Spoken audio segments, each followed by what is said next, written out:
I feel lucky that I'm at a place in my career and that I'm in relationship with the people that I am at our company that I kind of have, it's a hackneyed word or overused, but I kind of do have the privilege to get into relationship with real estate agents, with guys like you that are in the industry, and really just be present in the relationship and not need to have an agenda. That's a special place, I believe, to be. And I think a lot of times I can have the most impact with people because I don't need to have an agenda in any of these relationships, and it enables me to be present in whatever relationship that I'm walking into. Hey everybody, welcome to Cincinnati Real Producers Podcast, powered by Nextdoor Photos. I'm Patrick Braddock, owner and publisher of Cincinnati Real Producers. And I'm Daniel Ziegler, owner of Nextdoor Photos. Every week, we're getting to know Cincinnati's top realtors. Our goal is to elevate and inspire the real estate community throughout greater Cincinnati.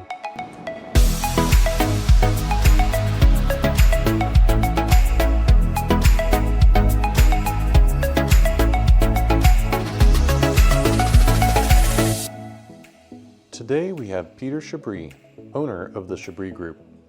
Peter got his license in 2002 and went on to found Keller Williams 7 Hills.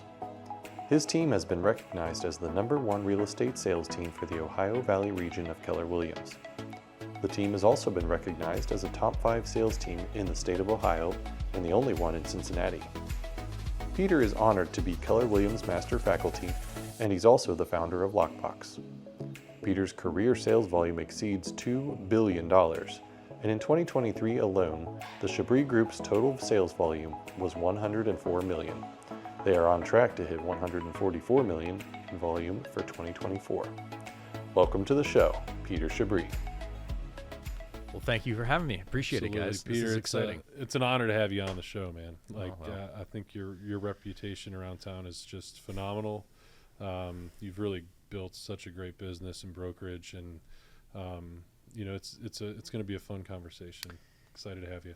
Oh, thanks. I appreciate that. I never know what to say when people say that. But well, thank you. That's awesome. I appreciate it. It's nice to be recognized. Absolutely. Yeah, you're a huge pillar in the local sort of Cincinnati real estate community and beyond. Yeah, to be honest. From a Keller Williams perspective, Absolutely. You're a great leader. So Thanks, guys. But yeah. Well, I think because you are so well known in this industry, but I bet there's a lot of people, including me, who don't know a whole lot about your sort of personal background and your family. And so let's just take it back and get a little bit of history on Peter Chabris. The short version. So I moved to Cincinnati in 2001. Okay. No, sorry, in 2002. Got licensed at the end of 2002, so I'm in year 22 of the business. I know it's a long time. I used to have hair. I used to look younger too. And let's see. I didn't know anybody except for my mother and my, at that point, girlfriend. She was about to be my fiance. So I didn't know anybody here except for my mother, and I definitely did not want her help. And so we moved here. We got married in 2023. We had our first child, Sophia, in, sorry, did I say 2023? I was assuming you meant 2003. There we go. Had our first Sophia in 2004, and our son Christopher in 2006. And those are our 2 kids. And that's kind of our story. We've been building a family and a life here for the last 22 years. So how do I answer that question? I was going to say, it's been kind of cool following you. I mean, you guys do a good job of putting yourselves out there on social media as a family. Mm-hmm. I love what you do as far as the ski trips with your daughter and family. Like, I know your daughter's on the East Coast now. Yeah, so she's a proud dad moment, if I can share that. Absolutely. She's at Boston University. She's a junior. She's double major financing and accounting. And she just found out, what's today? Tuesday. So she just found out Friday of last week. She was offered an internship at JP Morgan in their global finance division in New York City on Wall Street for the summer. Yeah, so that's a huge win. Congratulations, man. So I'm tearing up just thinking about it. Like, good for you. It's hard. Sometimes you don't know if you're doing a good job parenting, because there's no there's no scoreboard. I can look to see if we took listings to know if we're winning, but there's no like children's scoreboard. Right. Yeah. But it's just nice to see her kind of self-actualizing and seeing some success, and she takes initiative and she's working it, and it's cool to see her make progress. and identify like who she wants to be and go and pursue that. It's really exciting. Sure. So And I the think jury's still out on whether we're winning with my son or not. boys will be boys, right? No, he's awesome. I'm just kidding. He's a senior in high school, and he's deep in college applications That's right now. awesome. Yeah, so That'll be it's good. fun. We you know, and I love the post that you put out there too, because it shows the emotion that you just displayed. Like your social media, it seems to me it's pretty evident that the family is at what your core is, and and how you've, you know, really established your why around that. If you want to speak to that a little bit. Well, let's talk about social media first. Yeah. It's super awkward for me, right? I'm Gen X, so I still struggle with it. Yeah. You know, it's funny, guys. Like, I made a huge mistake in my career, and that was when I got here, I was so like hyper focused on production and achievement and like financial growth and catching up for lost years of my life where I wasn't really taking responsibility for myself. The one mistake, well, I made a lot of mistakes, but one of the biggest mistakes I made was I never took the time to really get to know and get into relationship with my peers in the industry. I was so hyper focused on the next listing in a rough market, right? The Great Recession. And so I think I just have sort of accepted and embraced social media as a way for peers to understand me maybe a little bit more, and to connect with them a little bit more. So, yeah, and family is important. So, you know, I think there's only a couple core relationships you can rely on in your life, right? And family is the most intimate one, or should be the most intimate one, and the one that you take with you the longest. And having come from a fractured family, I don't want to repeat a lot of the same things that I experienced for my children. So that's a priority for me, for sure. It's wonderful. Well, I appreciate you being so outgoing on that as well. And I think Real Producers has been around in Cincinnati for 6 years, and I've seen such a transition with being able to follow your business from day one to how relational you really are. And it's just it wasn't so much because of social media. It was just the fact that you, in my opinion, you just didn't put it out there as much, and people didn't understand it. Yeah, that's well. First of all, 6 years. Congratulations! What you've done in 6 years is impressive. I appreciate you should be very proud of these magazines and the community, frankly, that you have built and that you've helped with for Real Producers. It's cool. Thank you. There was a magazine before Real Producers that you have completely replaced and made it like it was clear that magazine was just about selling advertisements. And it's clear. I didn't buy Real Producers at first. I thought it was the next magazine looking to sell realtors advertising. And you quickly changed my mind. You really are building a community here. That's the goal. And you should be recognized for that. Yeah, absolutely. Thank you, Peter. I appreciate you. Sorry, what was the question? So it was more or less like the relationships that you've built. And I think it stems from you always being a relational person in general. It's just not, you never promoted it. You know, the funny it was thing just is, never. Patrick, if I'm being honest with you and whoever is watching this, I'm not a relationship person. Yeah. There's two kinds of people. There's people that process their existence through tasks, and people that process their existence through relationships. I'm a task guy at heart, and I accept that. And somewhere in my late 40s, I figured out actually life is about people. It's not about tasks. It's not about the scoreboard. It's not about your bank account. And the funny thing is, I think I worked harder than I need to get where I was because I didn't understand the importance of people. And that awareness really kind of happened in the last 5 or 6 years. I've always loved people that I was in relationship with. I just kept a really small circle. Right. And it's kind of a shame, right? Because I think at the end of the day, life is about the relationships that you have and the experiences that you share with the people that you care about. Sure. And it's okay to have a broader circle of people that you care about. So all you transactional people out there, life is bigger than the next thing. Yeah. And I mean, but it's also awesome having the processes that you have from being that task-oriented 100% mind frame. Like, yes. I think that makes it easier to transition to the relational side too, and help facilitate growth not just from a client perspective, but from another real estate agent perspective. Like maybe there's another agent from a different brokerage who you never got to know, and now it's like, man, we're good friends. And yeah, that's right. So yeah, that's exactly right. The business that we run at the Chabris Group is a well-oiled machine. Yeah, I feel like there's no arrogance in saying that. It's just a statement of fact, right? It's and the people that work there and the systems that they work are both fantastic. And I feel lucky that I'm at a place in my career and that I'm in relationship with the people that I am at our company that I kind of have. It's a hackneyed word or overused, but I kind of do have the privilege to get into relationship with real estate agents, with guys like you that are in the industry, and really just be present in the relationship and not need to have an agenda. And that's a special place, I believe, to be. And I think a lot of times I can have the most impact with people because I don't need to have an agenda in any of these relationships, and it enables me to be present in whatever relationship that I'm walking into. Yeah. Well, and I know this kind of moves into a smooth transition real quick. We don't have to elaborate on it, but I think that's part of the reason why you created Lockbox, and is to really compound the fact that you are intentional about growing your relationships and just helping and giving back. So if you want to touch base on what Lockbox is real quick. Yeah. So you're absolutely right. Lockbox is a give back platform, period, full stop. That's what it's about. Yeah. I was challenged a couple years ago to write kind of a mission statement.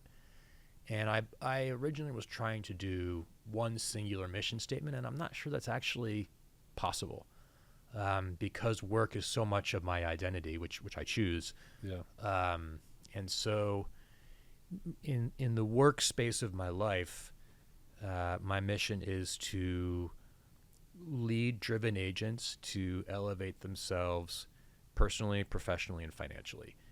I can do that the most with the people that I'm in a business relationship with, but that doesn't preclude me from being able to do it plurally, en masse, like a one-to-many relationship. And so that is what Lockbox is about, is my looking to help people in a 120. Basically, what am I trying to say? I'm trying to scale the give back because I was so insular and so focused for so long. I kind of feel like I need to make up for lost time in giving back to the community. Sure. And so the Lockbox platform is a way to catch up on lost time and in paying it forward. Yeah, and I know it's factual as well that you've done that through the board as well, and courses that you've taught and everything like that. Well, and that you guys have sponsored and been a part of. So thank you for supporting that. Absolutely.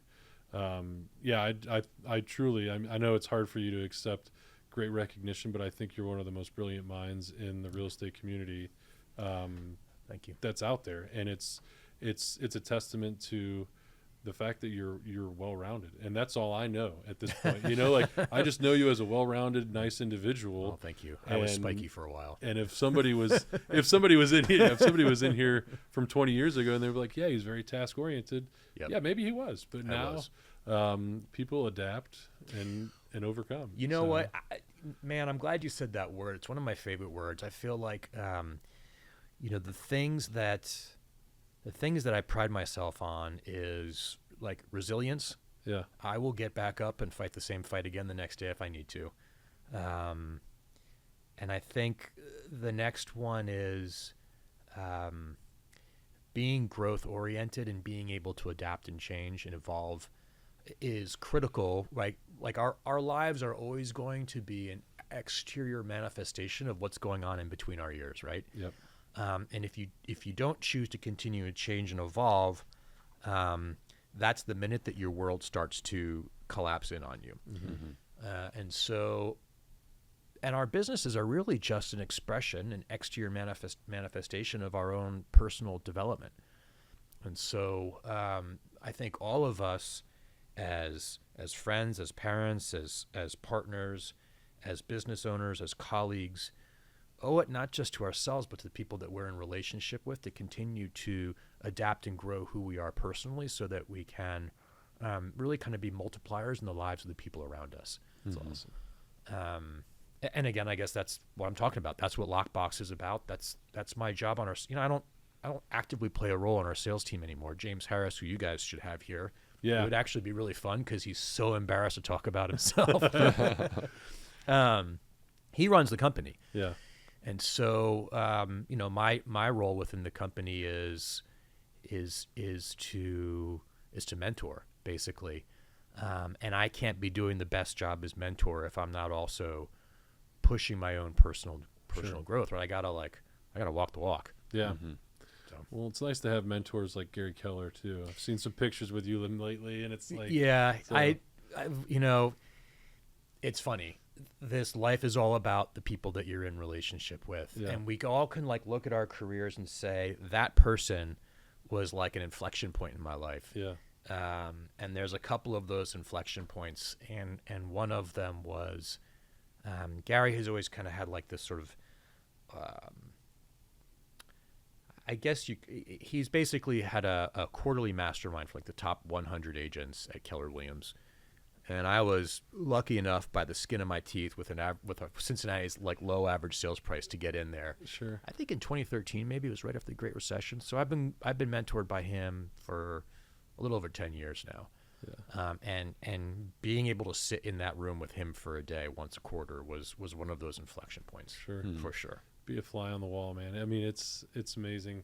And I look at that as just proof, like proof that you're trying to grow yourself just as much as you're trying to grow somebody else, even though you've been doing it for 22 years. Not everybody, you never have all the answers. And I think that's what you're proving.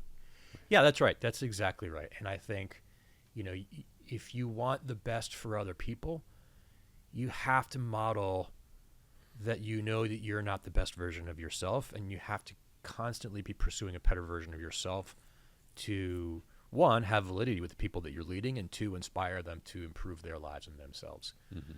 You got to walk that walk every day. Yeah. Yeah. Should I ask the challenge then? I think it's a perfect segue. I think it's a perfect segue. So this is a 1-minute thing that I need to ask. Okay. So Chris Capoletti Owen. She's the best. She's ran 13 half Ironmans and 2 full Ironmans. Yes. And I asked her on her episode, what does she think the probability of Peter Chabris doing a half Ironman? What do you think that number is?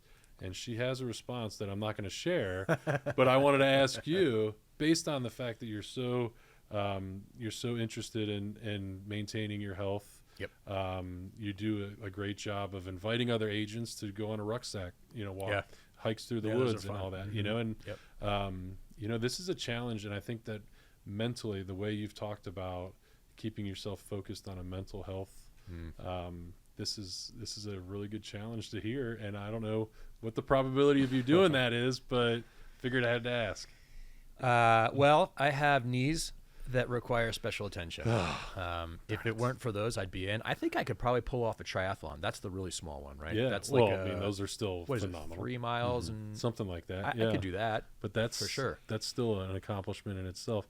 And she was like, no matter what he does, I'll do it with him. So I would totally do that. I was like, all right, I'm down for triathlon. Let's do That's that. like, that for her is like an inconsequential, that's like a recovery day for her, is doing a triathlon. But I would be game for that, for sure. I think what's really cool about the conversation that we have, though, is mentally preparing yourself for something like that is not what a lot of people do. And I think that there's a huge correlation between even a triathlon or a 5K and training yourself mentally, just like in business, to be successful and handle those objections and do all that and the self-limiting beliefs. Yeah, and take action. Yeah. Like, I don't want this to all be philosophy, right? Like, Yeah. at the end of the day, you have to take action. Nothing awesome. changes in your life unless you do something. Yeah.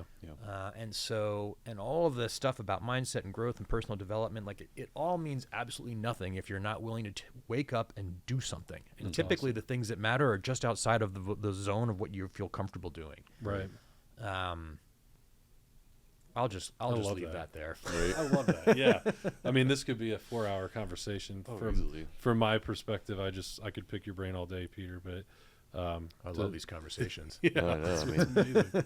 So, But I think too many people don't have the growth mindset, and it comes down to just making excuses. Like, this is just how I am. This is who I am, and they're afraid to. Yeah, and by the way, like, there's nothing wrong with that. Yeah. If you're comfortable where you are in your life and that brings you happiness and joy, then just stay there, right? Sure. So this is nothing I'm saying is judgment, and I don't want it to come across as judgment either. I mean, we're all on this planet to find happiness, and it's pretty elusive. And if you found a place where you're happy all the time, don't change anything. Sure. Just know that things are going to change around you, and you're probably going to lose that over time if you don't continue to evolve a little bit. Right. Yeah. That's true. Sorry. That's genius. I love hearing that Yeah. there's more than one way to get to success in real estate, and 100%. that's why this is such a great industry. You know, like you don't have to go Peter's route to get from point A to point B. Absolutely. You can go Daniel's route to get from point A to point B. You know, and I think that's what your message that I just took from was, you know, there's more than one way to skin a, you know, whatever. Skin a cat. Let's not talk about sell that. a house. Sorry, Peter. Yeah, there's more than one way to sell a house. There You're you exactly go. right. Yeah. So, Yeah, I find that message to be so profound in that manner.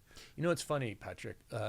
When I first started our real estate sales team, we were like Navy SEAL Team 6. Yeah. Right? It was like high intensity, high accountability, high talent, high pressure, high sales, high activity, high production, and that was great. But it was like Peter's way is the way to do it, Sure. and that's the only way to do it. And the really unfortunate thing about that is I didn't recognize that there's more than one way to sell a house and there's more than one way to build a business, and I couldn't accommodate for anybody who didn't think or behave or sell the same way I did. And that was a real disservice to one, the company, because we could have grown more, and two, to people that could have been more successful with us if I had been open-minded enough at the time to recognize that more there's one way to be successful in this business. And I think one of the reasons why the Chabris Group has grown as much as it has is because we have recognized that the thing that really defines our company is our culture.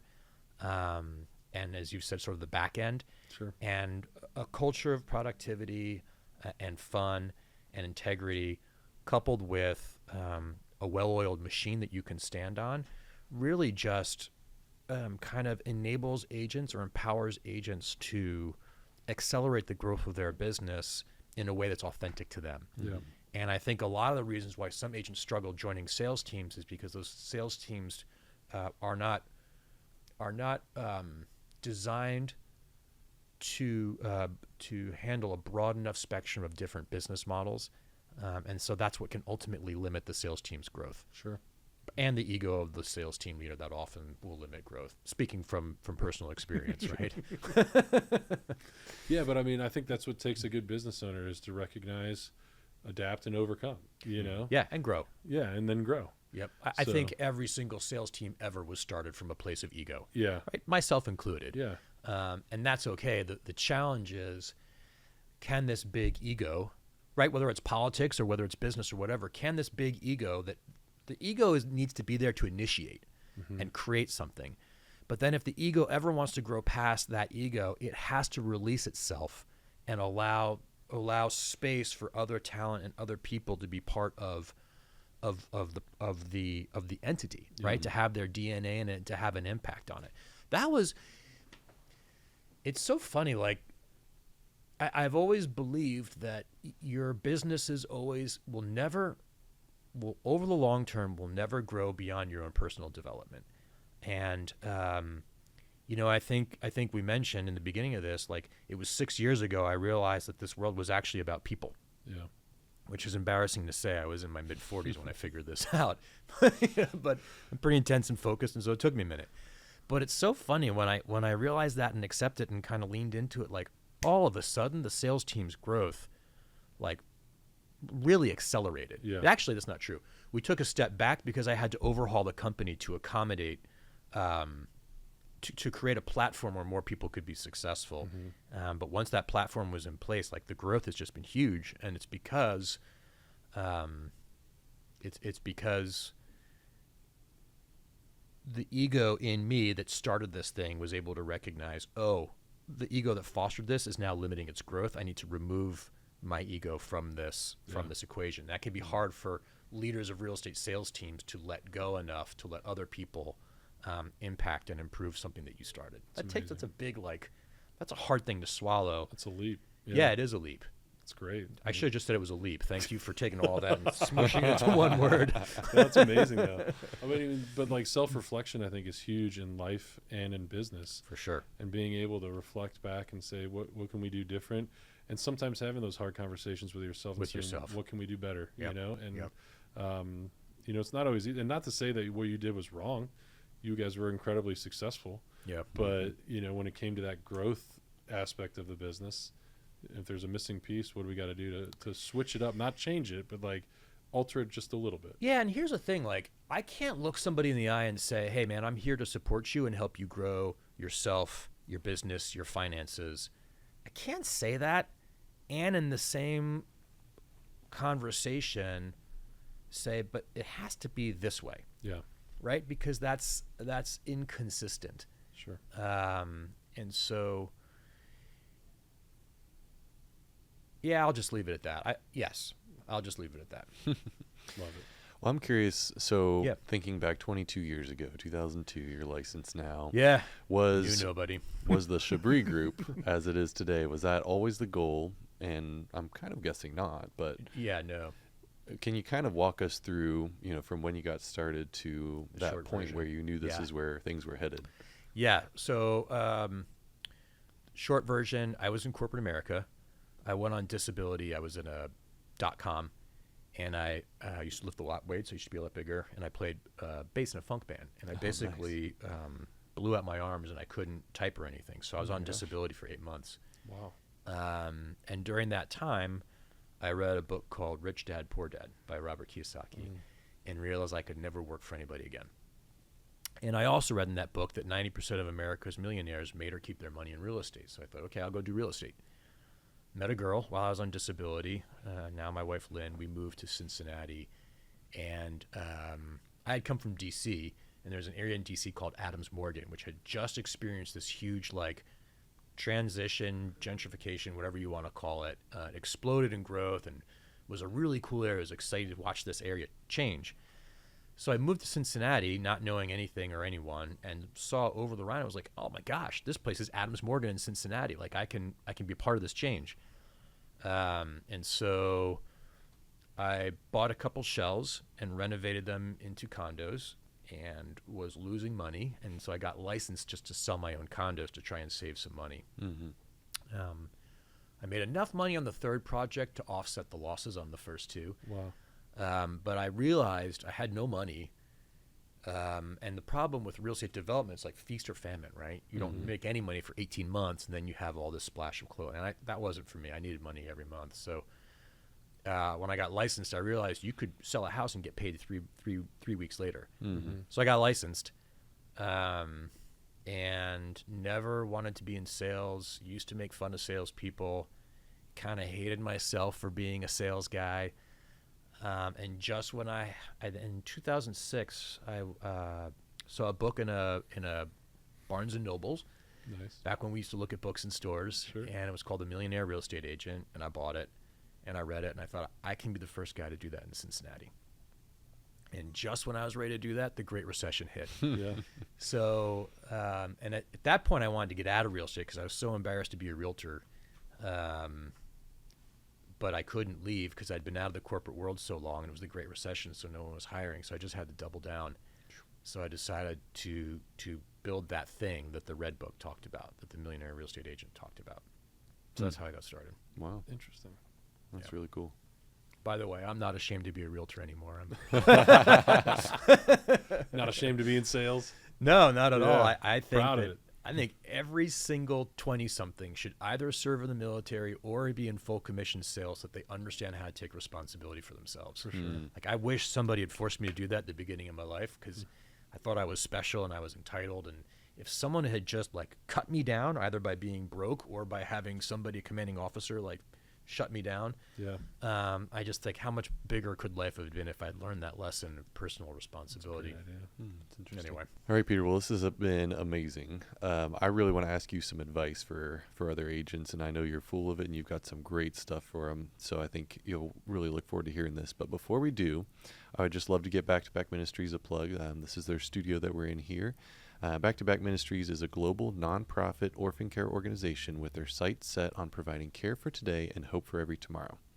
From Cincinnati, Ohio to Hyderabad, India, staff teams around the world are stepping into hard stories and choosing to stay. To learn more about the work Back to Back does, how you can get involved, and why a global team won't stop until every child is known and loved, you can visit backtoback.org today. So thank you, Back to Back. Yeah, we appreciate them. Love very the much. studio. So great studio. With that said, Peter, Yes, what kind of sir. advice do you have for agents in this market today? For agents in this market today, Because it's a unique market. it is unique, isn't it? All kinds of challenges. You know, I think the theme that I come across a lot is that people had higher expectations for whether they would be in their sales career than when they are right now. That seems to be endemic in the realtor community in 2024, and I think will also be the case in 2025. And so, if you're a real estate agent and you feel like you're not where you should be in your career or in your sales versus your goals or your aspirations for your life, I may not be popular saying this, but I think that, first of all, we all have to have some degree of ego if we're going to go into a 100% commissioned, highly competitive arena and expect to survive and thrive, right? So I think one of the things that I would say is, like, just check your ego for a second. If you're not where you think you should be or wish you had been or expected to be at this point in time in your sales career, like, just check your ego for a second and just say, okay, what am I missing?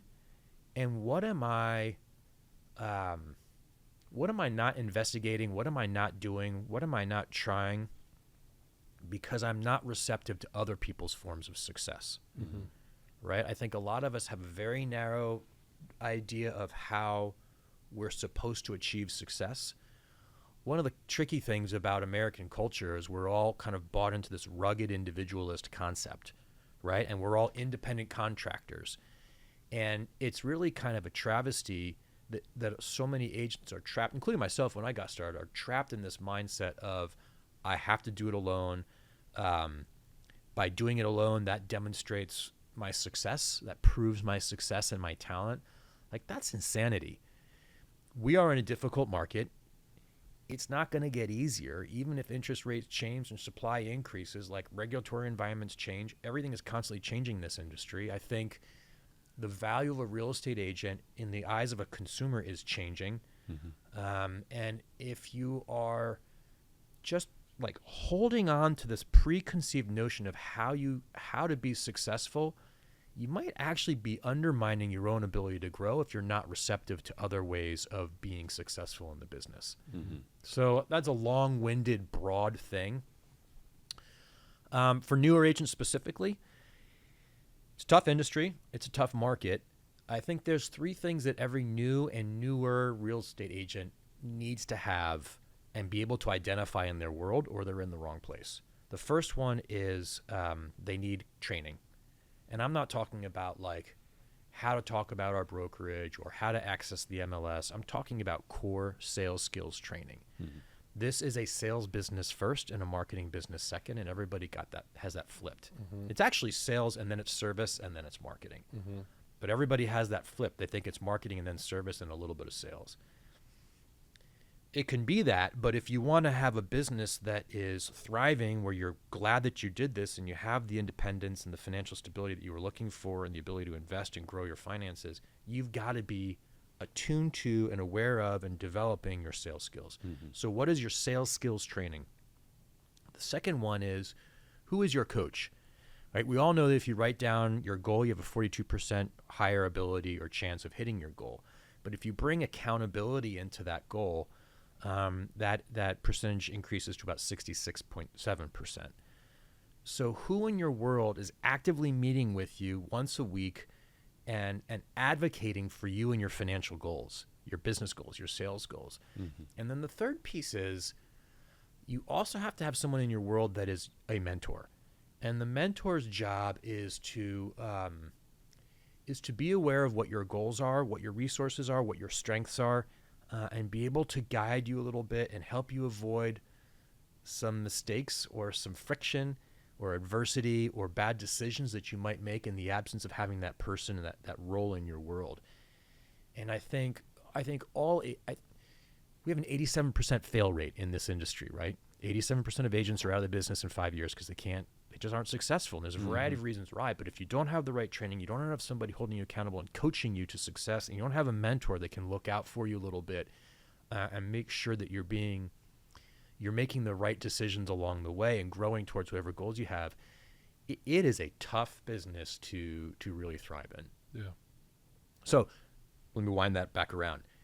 I think all the agents that are watching this, if you can't identify those three people in your business world right now, you're missing some people, and no one succeeds alone. So go find those people. That's Right. awesome. Yeah. That's incredible advice. I love that. Anything else? Well, hey, man, like I said before, Peter, I could talk to you for days. This would be fun. I could talk to you for days. I love the motivation that I drew from this conversation is incredible, and it's easy to see why you're such a great leader. So thank you so much for being a part of the podcast. We appreciate you supporting us, and then obviously supporting you and your company and your business is our ultimate goal as well. So yeah, and thanks. And I mean this, you guys are creating a community, which especially after the pandemic, you're filling a need that we've kind of lost. Yeah. You're filling a need that nobody else is really filling right now. So thank you guys for that. And Patrick, thank you directly for sponsoring some of the Lockbox events that we've done. And I mean, you put your money where your mouth is in building realtor community in Cincinnati. So thank you as well. And thanks for having me here. This has been fun. It's always fun when you get to talk for 35 minutes straight. That's awesome, Peter. So, thank you so much, man. We appreciate you for being on. Thanks, guys. Excited to see what the future holds for the Chabris Group and Keller Williams in Seven Hills. So, thank you, sir. Appreciate it. Thanks for listening to the Cincinnati Real Producers Podcast, powered by Nextdoor Photos. We do this every week, so be sure to subscribe so you can follow along. If you liked our conversation, leave us a review. We'd love to hear your thoughts.